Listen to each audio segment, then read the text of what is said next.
Isaías, amado, David, Moisés, Elías, Jeremías, todos esos hombres de Dios, Malaquías, Ageo, todos esos hombres de Dios anhelaban ver la manifestación de ese hijo que iba a nacer sobre la tierra. Ellos anhelaban verlo con sus ojos. Simeón, el que estaba en el templo, el que vio al hijo que nació. Si ese hombre lo vio que nació y él dijo: ahora puedo morir tranquilo, ahora puedo cerrar mis ojos, ahora puedo irme en paz, porque mis ojos han visto la manifestación de Dios, porque mis ojos han visto el inicio, el comienzo de cambios reales, no tan solo en el pueblo de Israel, sino en las naciones de la tierra. Ese hombre vio la gloria de Dios. Jacob, por allá en Génesis capítulo 49, habla. Y cuando él le hace la promesa a sus hijos, cuando bendice a sus hijos, cuando llega a Judá, le dice: Judá, cachorro de león, el cetro no será quitado hasta que venga Silo, y a él se congreguen las naciones. Ya estaba hablando de Jesús, estaba hablando del Mesías, del nacimiento, de lo que él iba a provocar sobre la tierra. Necesitamos una visitación del Espíritu para que nuestros pueblos puedan cambiar, para que nuestras ciudades y nuestra isla de Chiloé pueda cambiar. Necesitamos la visitación del Espíritu Santo. Porque el Espíritu Santo se está moviendo en Chiloé, se está moviendo allá en Quillón, se está moviendo acá, se está moviendo en Castro, se está moviendo en Ancú. Si hacemos una conexión en el Espíritu, Dios va a tocar nuestra isla, Dios va a impactar nuestra isla.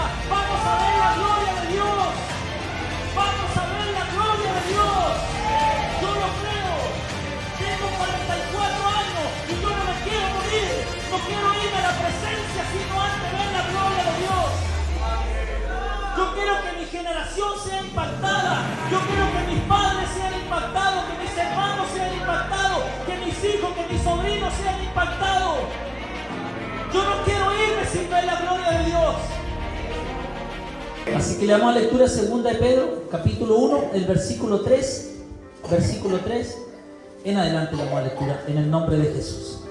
Dice así: como todas las cosas que permanecen a la vida y a la piedad nos ha sido dadas por su divino poder, mediante el conocimiento de aquel que nos llamó por su gloria y excelencia, por medio de las cuales nos ha dado preciosas y grandísimas promesas, para que por ellas llegases a ser partícipes de la naturaleza divina, habiendo huido de la corrupción que hay en el mundo a causa de la concupiscencia. Vosotros también, poniendo toda diligencia, por esto mismo añadid a vuestra fe virtud, dice, a la piedad afecto fraternal, y al afecto fraternal amor. Porque si estas cosas están en vosotros y abundan, no os dejará estar ocioso ni sin frutos en cuanto al conocimiento de nuestro Señor Jesucristo. Pero el que no tiene estas cosas tiene la vista muy corta, es ciego, habiendo olvidado la purificación de sus antiguos pecados. Por lo cual, hermanos, tanto más procurad hacer firme vuestra vocación y elección, porque haciendo estas cosas no caeréis jamás. Porque de esta manera os será otorgada amplia y generosa entrada en el reino eterno de nuestro Señor y Salvador Jesucristo. Por esto yo no dejaré de recordar siempre estas cosas, aunque vosotros las sepáis y estéis confirmados en la verdad presente. Pues tengo por justo, en tanto que estoy en este cuerpo, el despertaros como amonestación, sabiendo que en breve debo abandonar el cuerpo, como nuestro Señor Jesucristo me ha declarado. También yo procuraré con diligencia que si después de mi partida vosotros podáis en todo momento tener memoria de estas cosas. Amén. Gracias, Señor. Gracias le damos a Dios. Amén. Tome su asiento. La verdad es que Pedro es un hombre que caminó, y hablamos de él como un hombre, como un siervo de Dios. Hablamos de Pedro como un hombre que fue un siervo, que fue un hombre que estuvo ahí siempre tal vez no un hombre a la perfección como tal vez mucha gente podía decir en cuanto a Jesús. Podía decir, no, Pedro tiene o podría decir, Jesús debió haber buscado otro tipo de discípulos, otro tipo de personas para que estuvieran a su lado.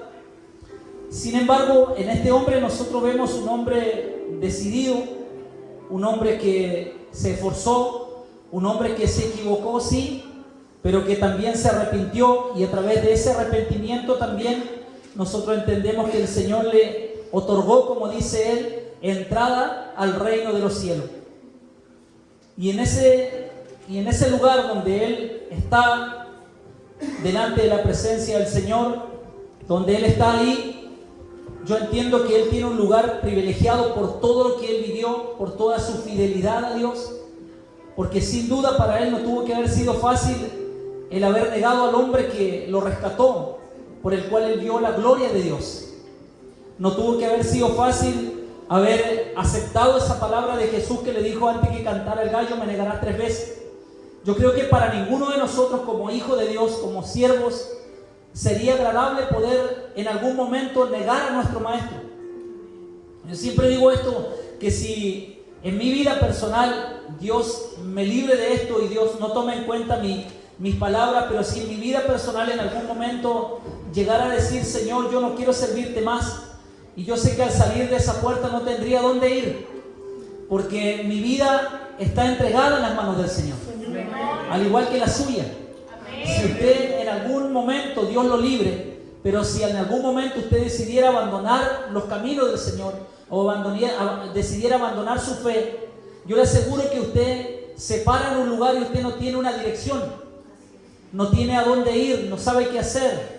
Tal vez su vida iba a seguir marchando, iban a seguir trabajando, iba a seguir haciendo todo lo que usted hace a diario, pero Cristo no iba a estar en su corazón y usted no iba a tener el propósito de servir a Cristo, ni siquiera íbamos a tener la seguridad que nos vamos al reino de los cielos. Pero aquí nosotros hablamos de perseverancia y hablamos de esfuerzo y hablamos que los caminos del Señor no son color de rosa como en algún momento nos pintaron. Tal vez nos dijeron, llega a Cristo y todos tus problemas van a terminar y tus enfermedades van a terminar y nunca más vas a pasar ninguna de estas cosas. Cuando entendemos que llegar a los caminos del Señor recién comenzamos a ser procesados por Dios, que nuestra vida pasada fue una vida entregada al pecado, fue una vida entregada a las cosas del mundo, pero cuando entramos al reino de los cielos es necesario que el Señor comience a moldear nuestra vida, comience a arreglar nuestra vida, comience a sacar todo lo malo que tenemos de nosotros y nos comience a perfeccionar en Él, para que Él nos lleve al punto de nuestro propósito, para que podamos entender y podamos ver la gloria de Dios dentro de su reino. Si no somos procesados, si no somos arreglados en nuestra vida, siempre vamos a ser, siempre vamos a ser evangélicos, vamos a ser cristianos, vamos a ser canutos, como quieran llamarnos, pero sin un propósito en la vida. Cuando Dios comienza a procesar un hombre, cuando Dios comienza a procesar una mujer, es porque Dios lo está perfeccionando para hacer algo en su vida, para mostrarle su gloria, para llevarlo al lugar más alto, para llevarlo a otros niveles espirituales, para mostrar a través de ese hombre o de esa mujer la vida de Cristo aquí en la tierra, para que la gente pueda volverse de sus pecados al reino de los cielos. Entonces la iglesia es una iglesia que siempre va a vivir de proceso en proceso. Vamos a vivir momentos difíciles, vamos a vivir momentos complicados como familia, como congregación, como pastores, como hijos, como matrimonio. Vamos a vivir nuestros procesos porque es necesario vivirlo y pasarlo. Amén. Para que el Señor pueda perfeccionar nuestra vida y llevarnos a ese lugar donde Él quiere llevarnos. Entonces a veces como hijos de Dios lloramos cuando estamos en un proceso, y la Biblia dice que debemos no llorar sino alegrarnos, porque estamos siendo partícipes de los padecimientos de Cristo. Porque la palabra del Señor dice, aún esto, dice, los de tu casa serán tus enemigos. Eso dice la palabra, los de tu casa serán tus enemigos. Y yo veo que ahí habla tanto de una casa física como familia, como matrimonio, como hijo, que a veces nos volvemos contrarios o nos volvemos enemigos por causa del Evangelio, por causa de la palabra, por causa de hacer la voluntad de Dios. Pero también entiendo que cuando habla de casa, habla de esta casa. Habla de la congregación. Habla de la gente que está dentro de las congregaciones. Que a veces los enemigos son los de nuestra propia casa. Y no me refiero tan solo a nosotros como pastores, sino a usted como hermano, como hermana. A veces sus enemigos son los de su casa, son los de su congregación, son los que le hacen la guerra, son los que se levantan en contra suya. Cuando Dios tiene asuntos con hombres y con mujeres, esos asuntos los arregla Dios. Amén. Esos asuntos tiene que arreglarlo Dios. Dios sabe cómo hacerlo. Él no es como nosotros. Nosotros somos personas que vamos a llamar a la oficina a la persona y le vamos a cortar la cabeza. Dios no es así. Dios es un Dios compasivo. Amén. Dios es un Dios que tiene paciencia, algo que nosotros no tenemos. Dios es un Dios que trabaja con paciencia con la gente. Que lo va arreglando conforme va avanzando y conforme va creciendo. No es como nosotros. Nosotros los hombres somos muy directos y somos muy fuertes. Pero Dios, debemos aprender de nuestro Señor. Debemos aprender de lo que Él nos dice. Entonces, una de las cosas que yo he venido meditando y que estaba meditando anoche cuando el pastor me llamaba, estaba meditando en esto, que nosotros como hijos de Dios, para ir arreglando ciertas cosas en nuestra vida, sin duda necesitamos la presencia de Dios. Amén. Y sin duda, Chiloé necesita una visitación del Espíritu Santo. Amén. ¿Cuántos dicen amén a eso? Amén. Chiloé necesita una visitación del Espíritu Santo. Amén. Este lugar se llama Quilipulli, ¿verdad? Sí, amén. Quilipulli necesita una visitación del Espíritu Santo de Dios. Porque nosotros como hombres podemos venir, podemos ministrar una palabra, podemos entregar un mensaje, pero el Espíritu Santo es el que provoca los cambios reales. Amén. Tanto en usted como en sus vecinos. Y nosotros necesitamos sin duda, Coinco necesita una visitación del Espíritu. Santa Rosa necesita una visitación del Espíritu. Que yo necesito una visitación del Espíritu Santo. Porque es lo único que va a transformar la gente. Amén. Es lo único que va a traer una transformación a la gente. Porque tengo el conocimiento y sé que es Chiloé. Y que yo he nacido predicado 1000 veces. Yo de que me acuerdo llevo casi 20 años en los caminos del Señor. Y dentro de esos casi 20 años he visto que se ha predicado en las calles. He visto que hemos hecho eventos en gimnasios. En las iglesias se han abierto más iglesia y más iglesia. Aunque no sé si usted está de acuerdo conmigo, entiéndame lo que voy a decir. No estoy muy de acuerdo que se abran tantas iglesias, porque a veces las tantas iglesias lo que se provoca es una división. No me recuerdo esto, lo tenía en mi mente, pero tengo muy mala memoria. Pero hay un país, hay una nación donde solamente existen 3 corporaciones. No hay más. 3 corporaciones de iglesias evangélicas. Si usted investiga eso, en Chile hay demasiadas. Hay demasiados letreros, demasiados nombres.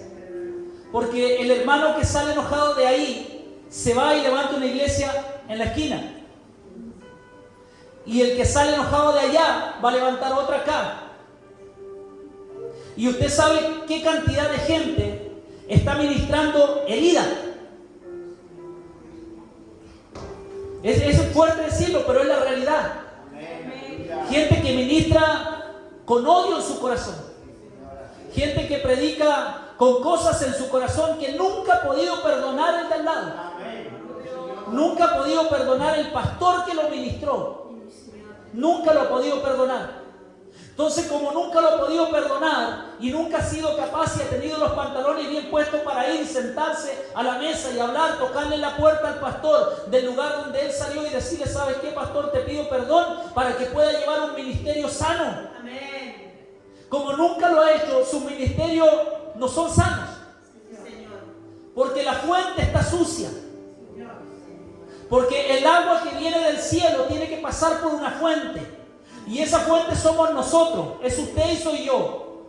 Yo en este momento le estoy traspasando lo que viene del reino, lo que viene de Dios, le estoy traspasando la palabra. Pero si mi fuente está sucia, lo que usted va a recibir no va a ser limpio.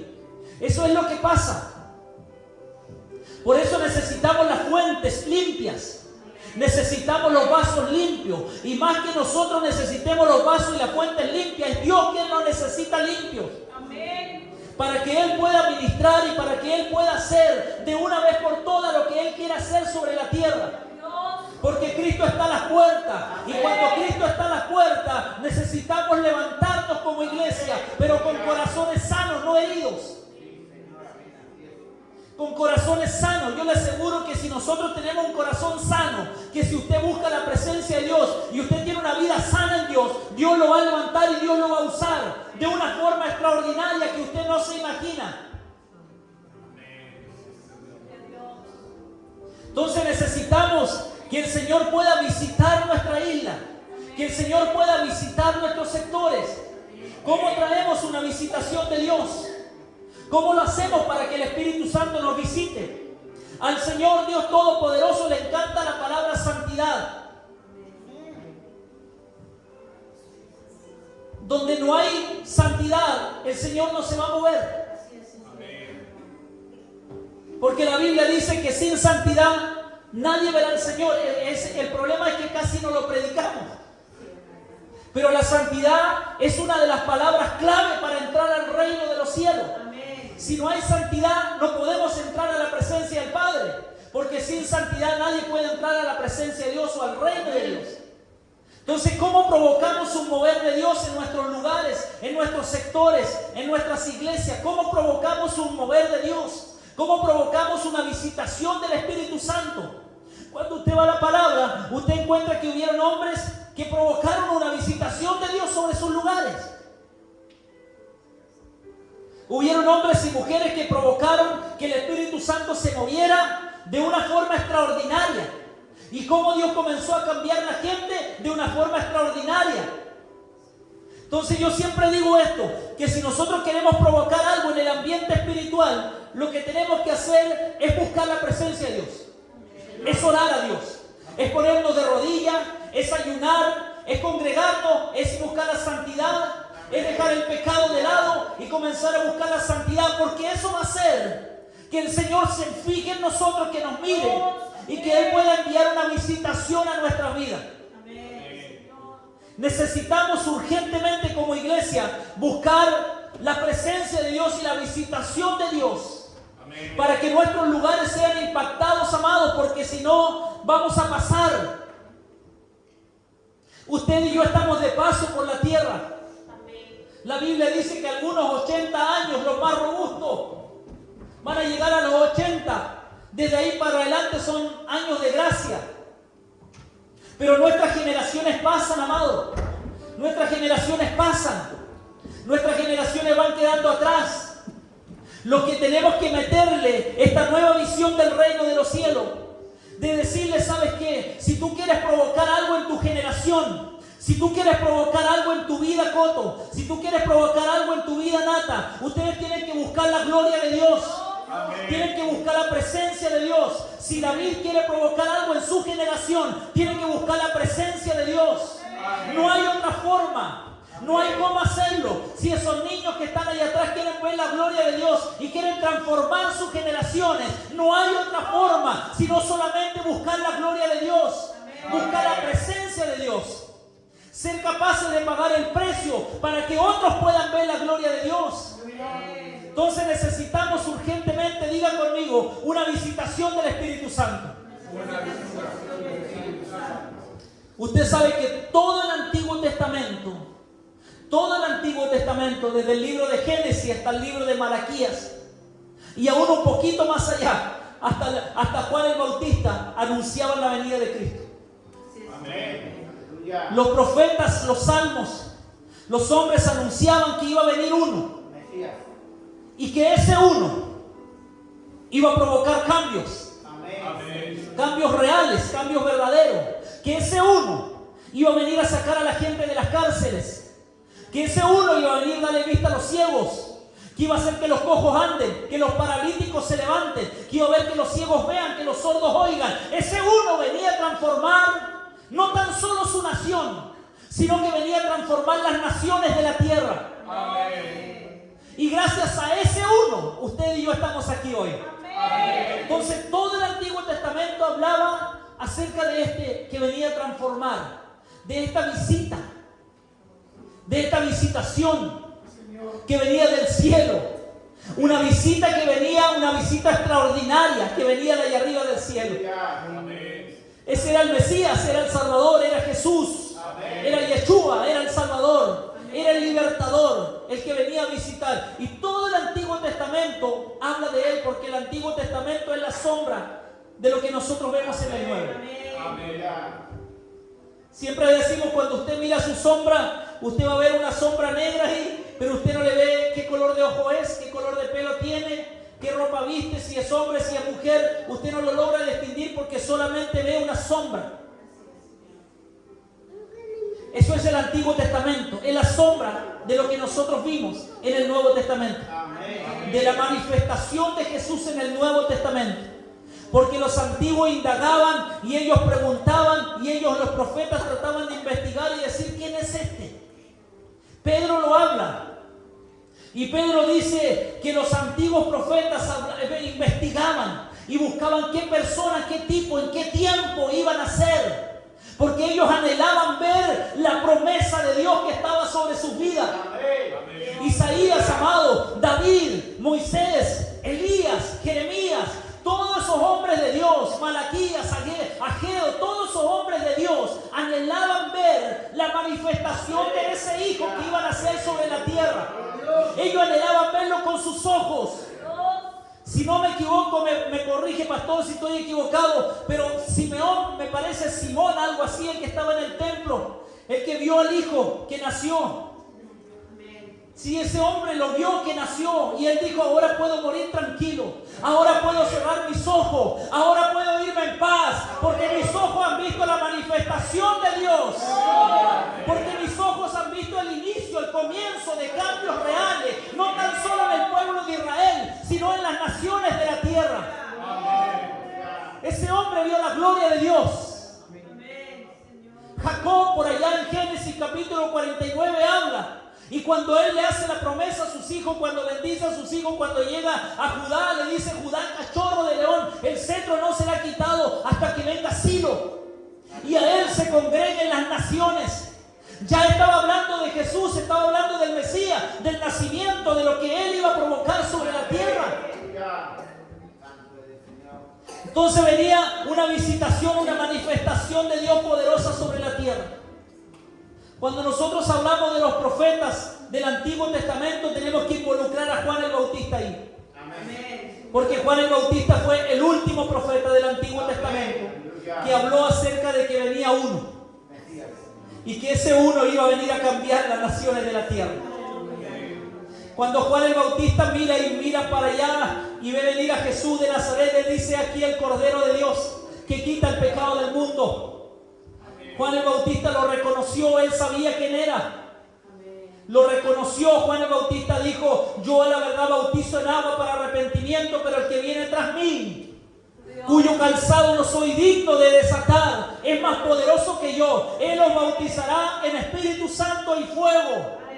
Eso dijo Juan el Bautista. Él anunció, él dijo: él es el Mesías. Él habló de Jesús. Él habló del Señor, habló de la visitación de Jesús. Desde ahí en adelante Jesús comienza a visitar a las naciones de la tierra, comienza a visitar a su pueblo, y este hombre comienza a anunciar y comienza a mostrar y a hacer vida lo que estaba escrito en el Antiguo Testamento. Todo lo que estaba escrito comenzó a traerlo a la realidad y lo comenzó a hacer vida. Y la gente comenzó a ver la gloria de Dios.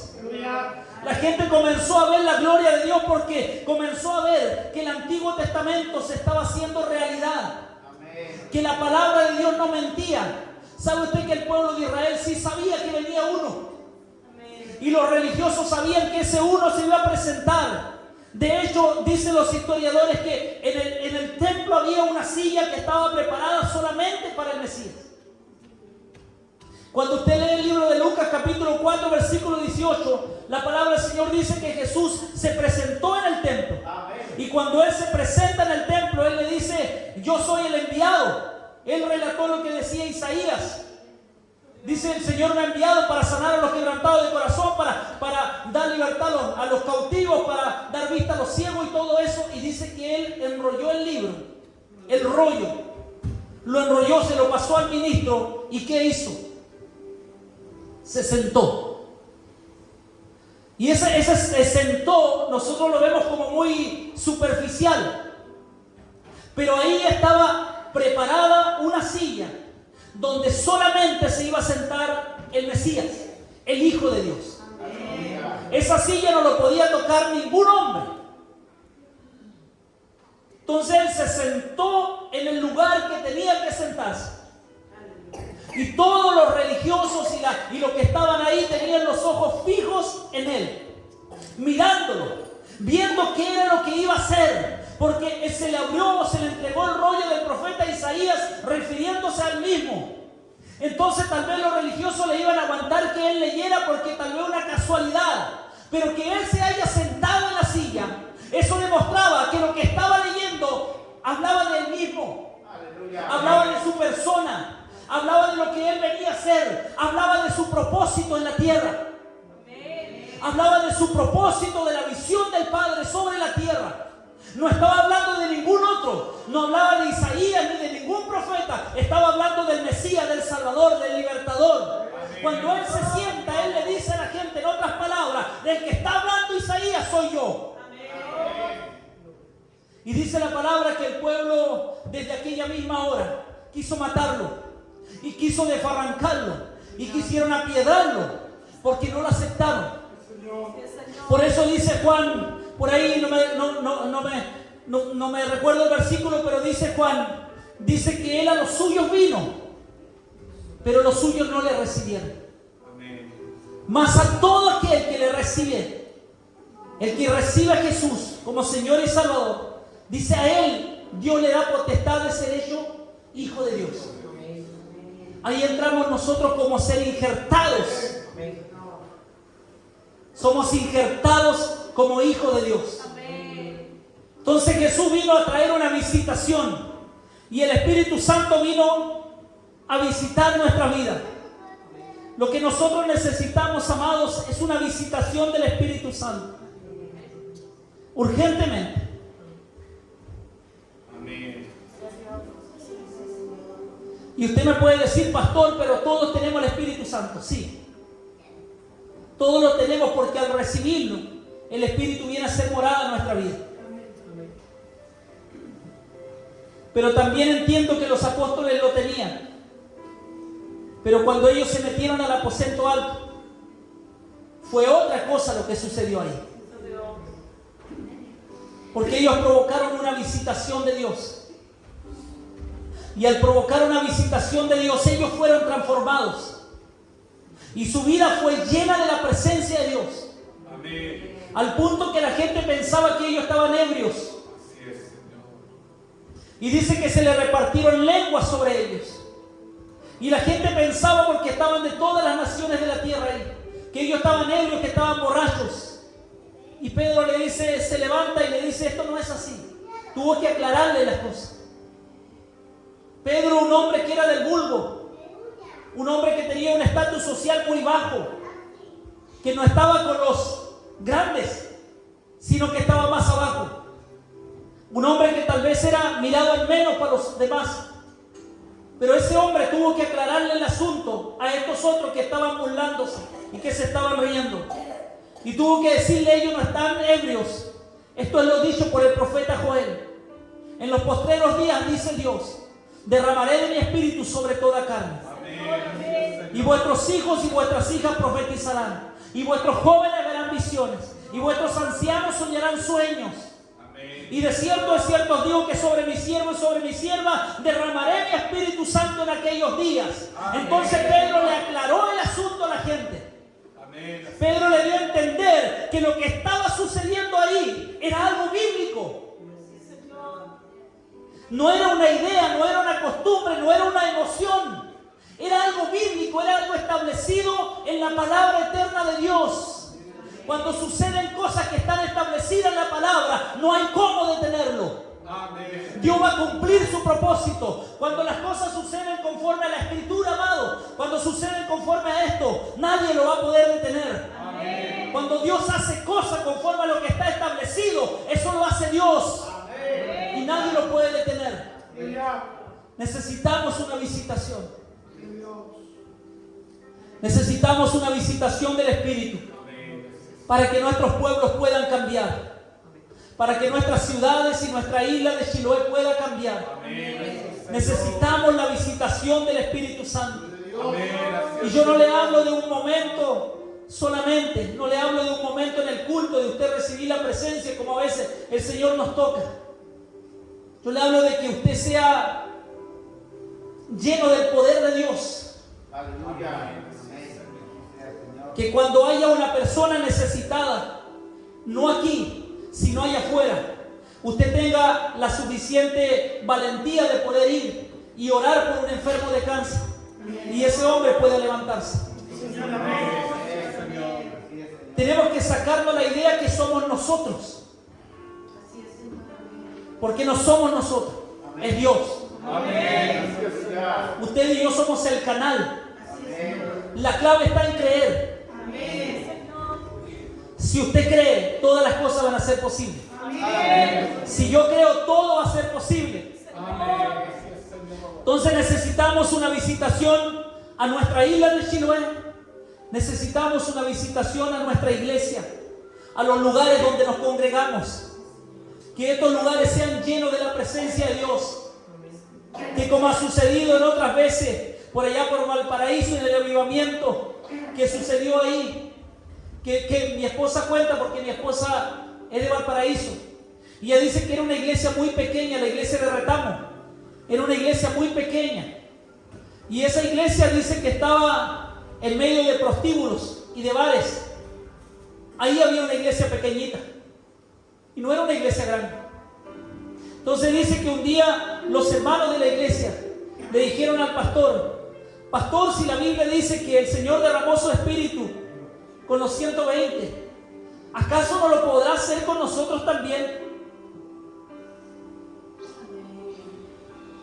Si buscamos la presencia, ¿acaso Dios no lo podrá hacer también con nosotros? Y dice que la iglesia se metió, amado, se metió en búsqueda, se encerraron, comenzaron a ayunar y comenzaron a orar y comenzaron a dejar sus quehaceres de la vida y se metieron y se encerraron en el templo y comenzaron a orar hasta el día en que la presencia de Dios los llenó y ese lugar fue incendiado por el Espíritu Santo de Dios. Dicen que venían los carros de bomba para apagar el incendio porque la iglesia ardía, literalmente estaba ardiendo. Pero cuando los carros bomba venían, dice que eran llenos de la presencia de Dios y aceptaban a Cristo y rendían sus vidas delante del Señor. Amados, los avivamientos y las visitaciones lo provocamos nosotros. Dios no lo va a hacer si nosotros no lo buscamos. Dios no lo va a hacer si usted y yo no pagamos el precio para que un avivamiento venga a nuestra vida, a nuestra ciudad, a nuestra casa, a nuestra congregación. Esto es algo urgente. Amén. Dice que ahí en Retamo, en esa iglesia, comenzaron a venir y se convirtieron todos los que estaban ahí. Toda la gente alrededor comenzó a convertirse, comenzó a llegar a las plantas de Jesús, comenzaron a traer los enfermos, empezaron a ser sanados, porque un avivamiento comenzó a suceder. Amado, eso no tan solo puede suceder allá, eso no tan solo puede suceder en otra nación, eso puede suceder acá. Si hay uno, si hay dos, Dios lo va a hacer. Si hay uno, si hay dos que estén dispuestos a pagar el precio, Dios lo va a hacer. Lo que el Espíritu Santo está haciendo en este tiempo, no sé si acá a alguien le ha pasado, pero no está despertando de madrugada. No está despertando de madrugada, no es necesario dejar alarma, no es necesario dejar nada. Solamente el Espíritu Santo nos despierta para levantarnos a orar y a clamar. ¿A quién le está pasando eso? Porque si a usted le está pasando, esa es una señal de que el Espíritu Santo se está moviendo en Chiloé. se está moviendo allá en Quillón, se está moviendo acá, se está moviendo en Castro, se está moviendo en Ancú. Si hacemos una conexión en el Espíritu, Dios va a tocar nuestra isla, Dios va a impactar nuestra isla. Vamos a ver la gloria de Dios, vamos a ver la gloria de Dios. Yo lo creo. Tengo 44 años y yo no me quiero morir, no quiero irme a la presencia sino antes ver la gloria de Dios. Yo quiero que mi generación sea impactada. Yo quiero que mis padres sean impactados, que mis hermanos sean impactados, que mis hijos, que mis sobrinos sean impactados. Yo no quiero irme sin ver la gloria de Dios. Amado, esto no es vanagloriarse ni nada. Pero yo quiero que mañana, cuando yo no esté y cuando me vayan a dejar al cementerio, quiero que la gente hable de mí. Así como habla de Pedro, y así como habla de Juan y de Jacob, y así como habla de Isaías y de Pablo. Quiero que la gente hable de mí y que la gente diga: ese hombre se movió, ese hombre hizo, ese hombre movía la presencia de Dios. Amado, usted tiene que mover la presencia de Dios. Esto no se trata de pastorado, esto no se trata de obispo, esto no se trata de apóstoles, de profetas, de maestros. Esto se trata de corazones dispuestos a buscar la presencia de Dios. Porque en este mover de Dios, Dios no necesita niveles. Dios necesita gente dispuesta, gente que esté comprometida. Vamos a orar a Dios. Yo quiero terminar con esto, amado. Cierre sus ojos. Yo quiero terminar con esto. Pero un día meditaba acerca de esta palabra que Pablo habla. Póngase de pie si quiere. Pablo habla esto y Pablo dice que el Señor no vino a los ricos, sino que vino a los pobres. Vino a lo menospreciado, a lo que no es para que sea. A lo vil del mundo llamó Dios, dice Pablo. A lo vil del mundo llamó para avergonzar a los sabios, dice Pablo. Y yo meditaba en esa palabra fuertemente, amado, porque yo muchas veces lo había leído, pero no la entendía. Y cuando yo le oro a Dios y pido la revelación de esa palabra, y el Espíritu Santo, yo siento que me mueve y que me lleva a la Escritura y me hace ver cuando viene el joven rico acercándose a Jesús y le dice: Señor, yo quiero seguirte. Y el Señor le dijo: los mandamientos sabes, hazlo y ven, sígueme. Y dice que el joven rico le dijo: pero yo lo hago desde niño, desde pequeño. Tal vez ha sido enseñado por sus padres, tal vez estaba ahí. Él cumplía todos los mandamientos, pero Jesús le dijo: te falta una cosa por hacer. Anda, vende todo lo que tiene y dalo a los pobres y serás mi discípulo. Y dice que el joven se entristeció, se volvió triste. ¿Por qué hablo esto? Y lo relaciono con la palabra de Pablo que dice que vino a lo menospreciado. Porque depende de nuestras prioridades. No depende de nuestro dinero, no depende de nuestro estatus social, no depende de nuestro apellido, ni de nuestro nivel de economía. Depende de las prioridades que usted y yo tengamos en Dios. Si mis prioridades son el mundo, allá va a estar mi corazón. Si mi prioridad es Dios, mi corazón va a estar acá. Tus prioridades y mis prioridades tienen que estar en Dios, para que Dios pueda moverme, para que Dios pueda transformar nuestras generaciones. Vamos a orar a Dios. A mí me gustaría que pasen los niños acá al frente, por favor, porque en estos días hemos estado orando mucho por ellos, por los jóvenes. Que se pongan aquí en línea, vamos a orar por ellos. Si están sus papitos aquí, por favor, pasen detrás de ellos. Pasen detrás de sus hijos.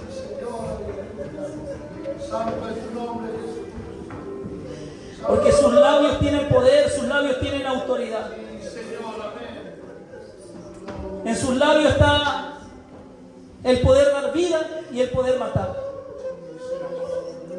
En el nombre de Jesús, yo quiero que en este día usted ore por sus hijos.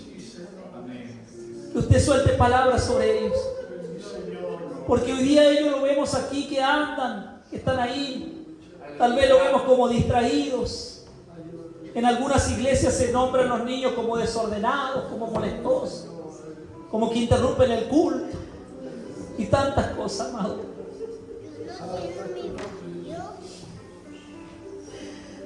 Yo creo que en ellos, amado, en los niños, en los jóvenes, está el futuro de la iglesia. Amén. Porque se han perdido generaciones completas. Porque no hemos entendido lo que Dios ha querido hacer. En sus hijos, amados, en sus hijos está el futuro de sus generaciones. Y esto toca mi corazón. Porque yo creo que Dios no mira el hoy. Dios no mira lo que usted y yo estemos pasando hoy. Dios siempre mira el futuro, mira el mañana. Y Dios sabe lo que va a pasar mañana. Y nuestros hijos y sus hijos son el futuro de las generaciones, amados. Nosotros vamos a partir, usted va a partir a la presencia. No sabemos hasta cuándo vamos a estar acá. No lo sabemos. Pero tenemos que dejar marcas en nuestros hijos. Marcas verdaderas de Dios. Que ellos mañana sean aquellos que hagan lo que nosotros no hicimos. Que si nosotros no fuimos capaces de pagar el precio, que sean ellos que estén dispuestos a hacerlo, para que la gloria de Dios pueda desatarse sobre nuestras generaciones y sus generaciones.